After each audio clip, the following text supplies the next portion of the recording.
Long ago, I remember vividly that my father spent his whole life working as a singer. He was never famous on a national level, but at least here in town and in the neighboring cities, he was quite well known, so to speak. I wanted to follow in my father's footsteps. But as I grew up and reached my 15 years, it became very clear that I had inherited my mother's genes. That is to say, I had no talent for singing whatsoever, no matter how hard I tried. I decided to dedicate myself to the arts, trying out different things until I discovered I was good at dancing. Over the years, I joined a group, we won some competitions, got hired for some events, and thus I accumulated money.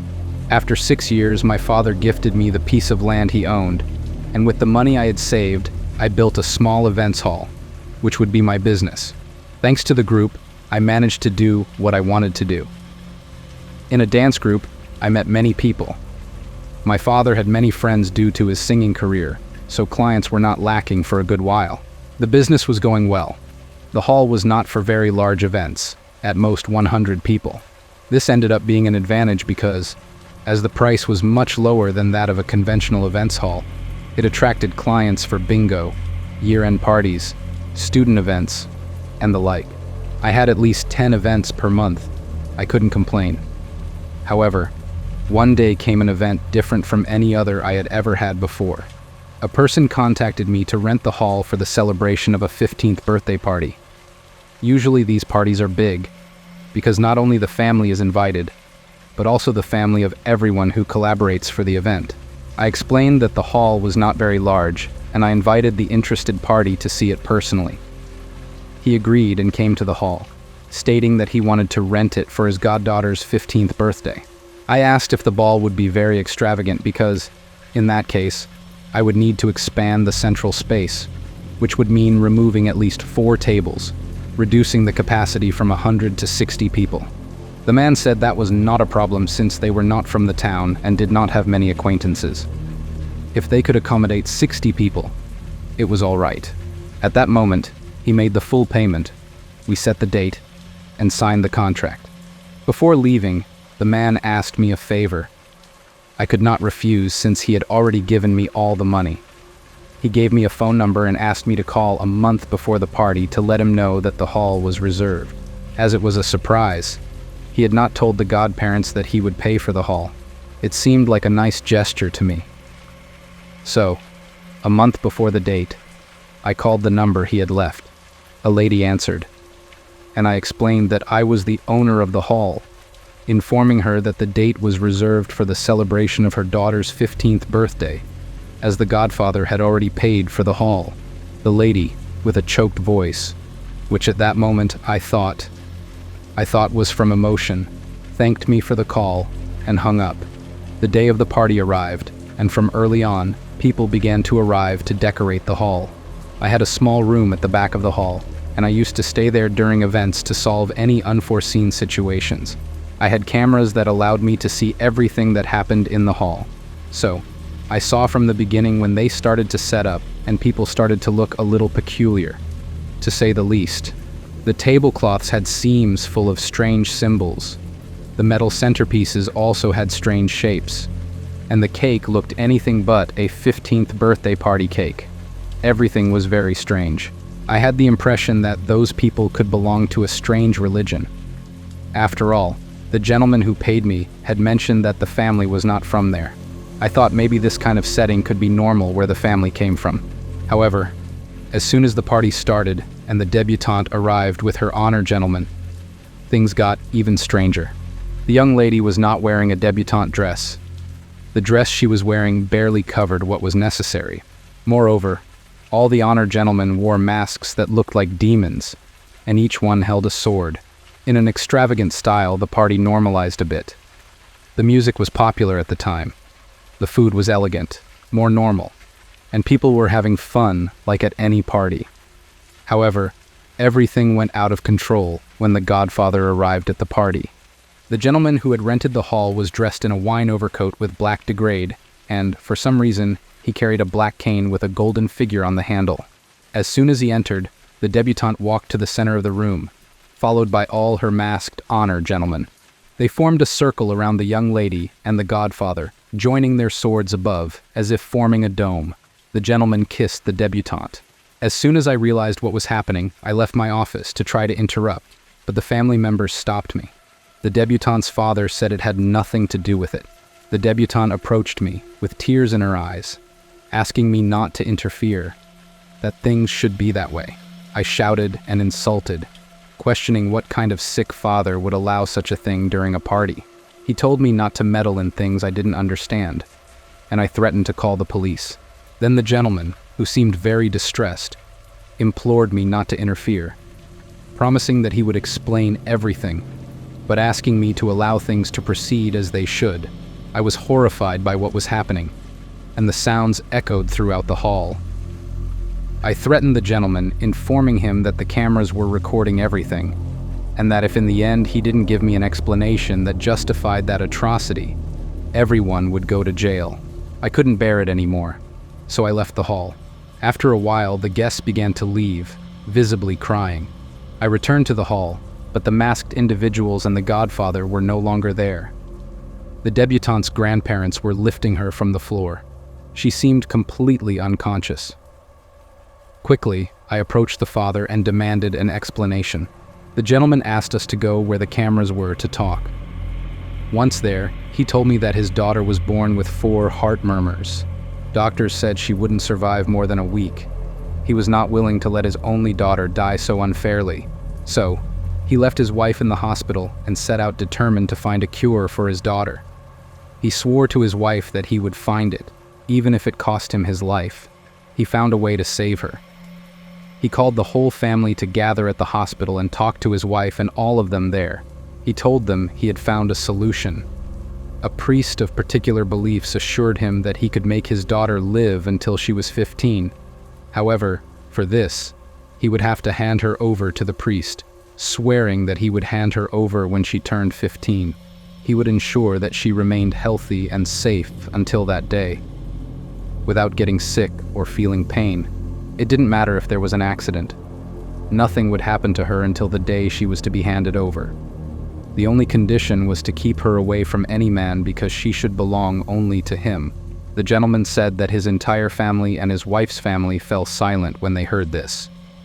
But he assured that, if it weren't for this, the girl would die in a few days.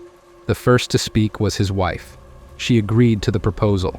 His parents and in-laws, although they didn't agree, accepted that it was the only way. They couldn't stand idly by, so each one gave their opinion, and the decision had to be made together, because everyone would have to help prevent her from getting close to any man, no friends, and much less boyfriends. In the end, everyone agreed. The father met again with the mysterious priest and offered his daughter in exchange for keeping her alive. The supposed godfather was himself, and what happened at the end of the party was that he had gone to claim what was rightfully his. Obviously, I didn't believe the gentleman. It seemed like he was making everything up to prevent me from handing over the recordings to the authorities. However, he assured me that I could prove it right then and there. He pointed to the cameras and said, "Review the recordings." I didn't understand why he wanted me to do that, but I did. I was greatly shocked when I played what was recorded. At the moment the debutante entered with her masked gentleman, only the girl was seen on the cameras. The masked individuals did not appear on any of the 4 cameras. It was seen that she danced the waltz, and even worse, the same happened with the godfather. Only the girl was seen on the cameras. The godfather didn't appear either. I was speechless with surprise. The gentleman, very seriously, said that the godfather was the demon and the masked individuals, evil angels. His daughter was not taken unconscious.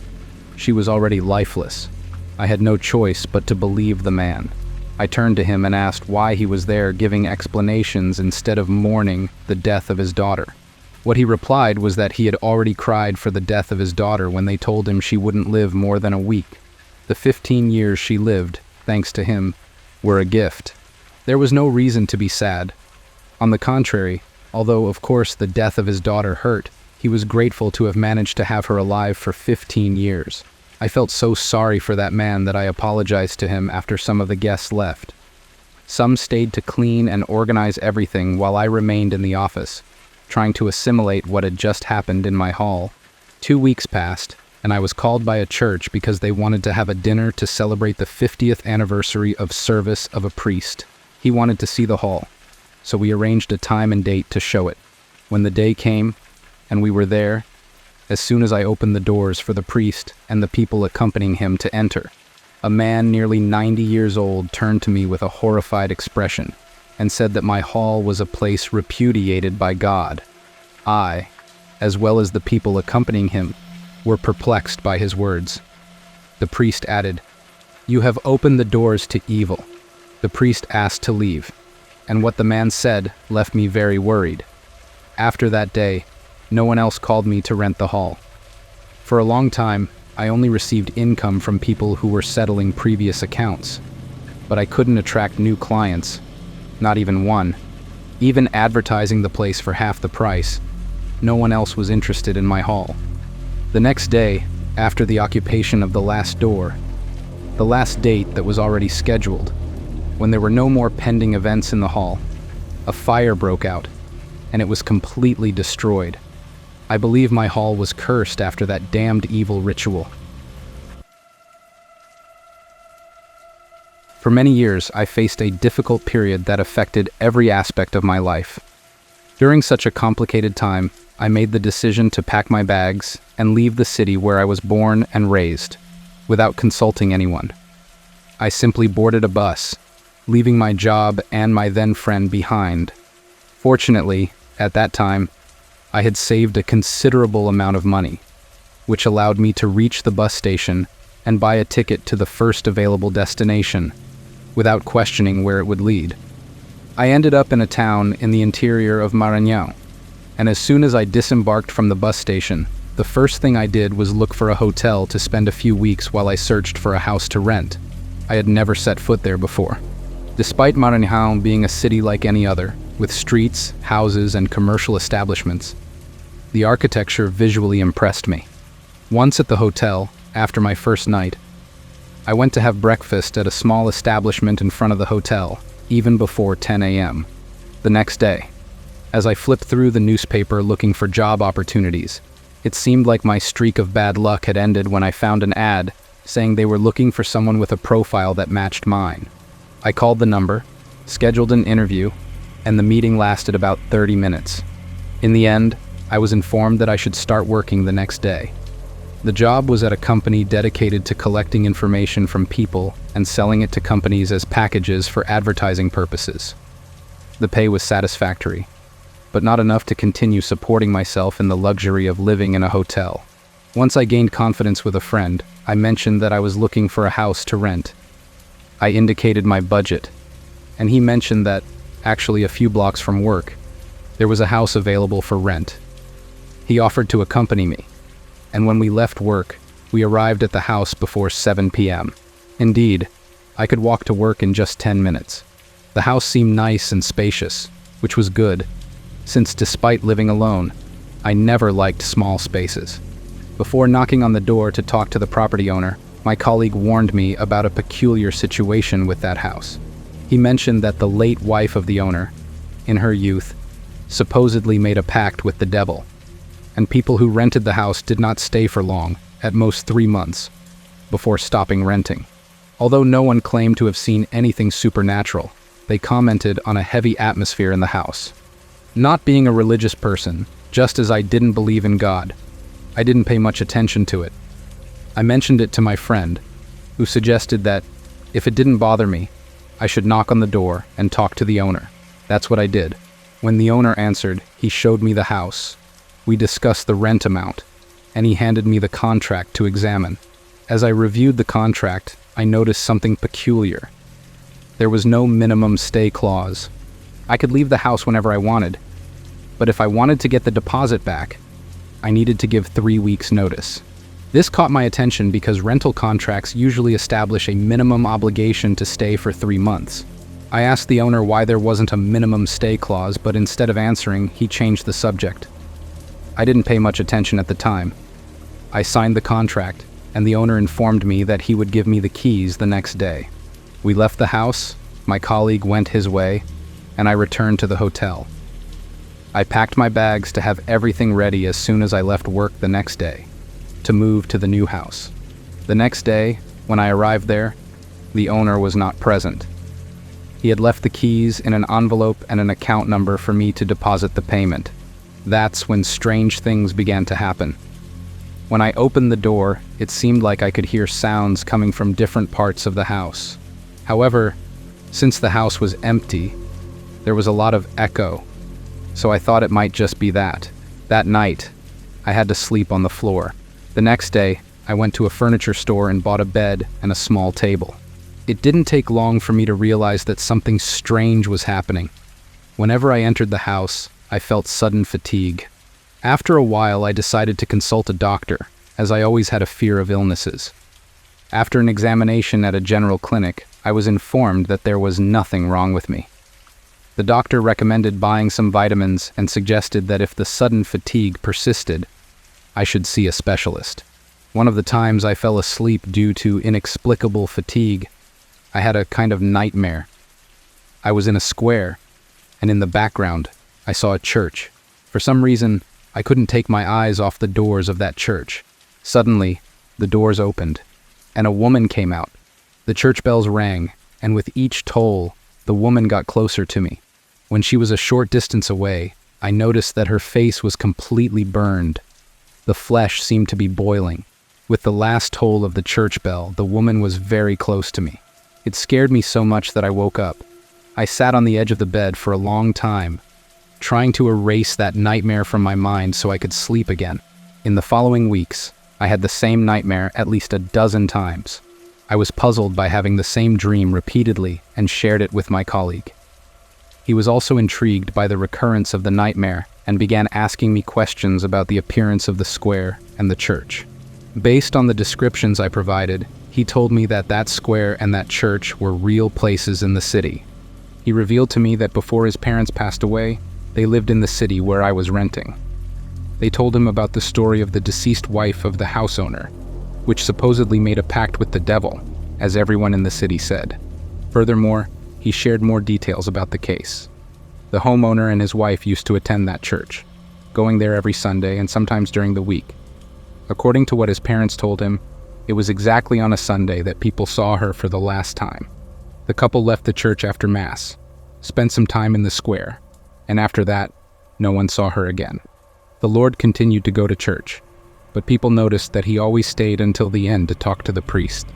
That's when they began to suspect that something was wrong with the wife. Sometime later, an unknown priest went to their house.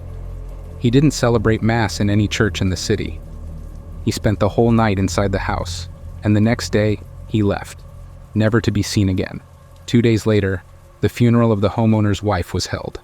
When all the pieces were put together, the rumor arose that the woman had made a pact with the devil. What my colleague told me really shook me. I even considered calling the owner and informing him that I was going to leave the house. But after pondering for a few hours, I concluded that, regardless of whether the story was true or not, it would not directly affect me. If there were nightmares, it would only be that. Sometime later, the same nightmare woke me up again, but this time something different happened. As usual, I was sitting on the edge of the bed waiting for sleep to return, when suddenly I heard knocks on the door. First, I checked the time on my phone. It was 2 a.m. I hadn't moved yet when the knock sounded again. I never had weapons at home. No baseball bats, nothing like that. I also wouldn't have the courage to arm myself with a knife. I simply got out of bed and walked slowly towards the door. I didn't dare to open it. I stopped at the window and carefully moved the curtain a bit to peek at who was knocking. I almost had a heart attack when I saw a woman standing outside. She was looking directly at the door, so the view I had of her was in profile, and her hair obscured her face. I want to make it clear that she wasn't a woman in a white dress dragging on the ground. She was wearing a blue blouse with yellow details and a long orange skirt. The woman's hair wasn't very long, reaching the middle of her back, but it was voluminous and very bushy. This prevented me from seeing her face. I could see how she persisted in knocking on the door. I wanted to move away from the window, but as I did, I ended up knocking over the broom that was leaning against the wall. It fell and made a noise as it hit the ground. At that moment, the woman turned to the window with her face completely burned. It was the same woman I had been seeing in my nightmares.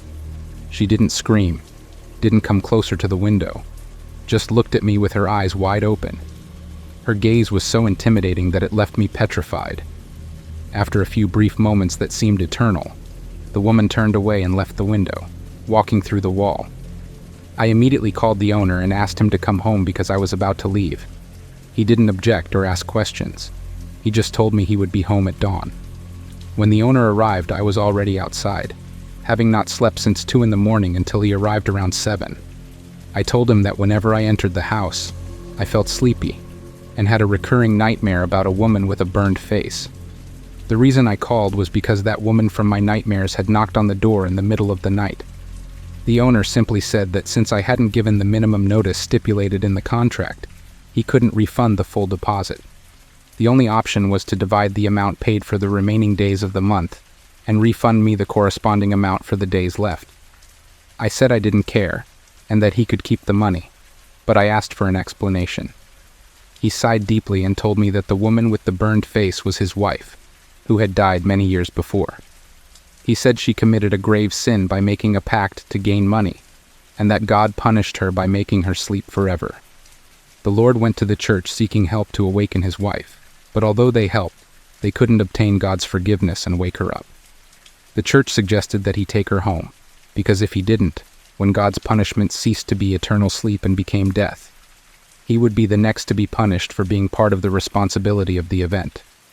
The faithful devotee followed the church's instructions, set up a tent in front of the house, and kept his wife in that tent.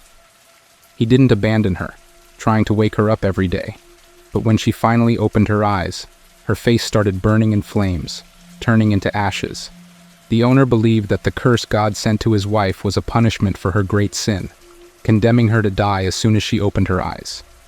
Despite her death, the woman did not leave the house, because a cursed person cannot go to heaven or hell, remaining trapped in the house.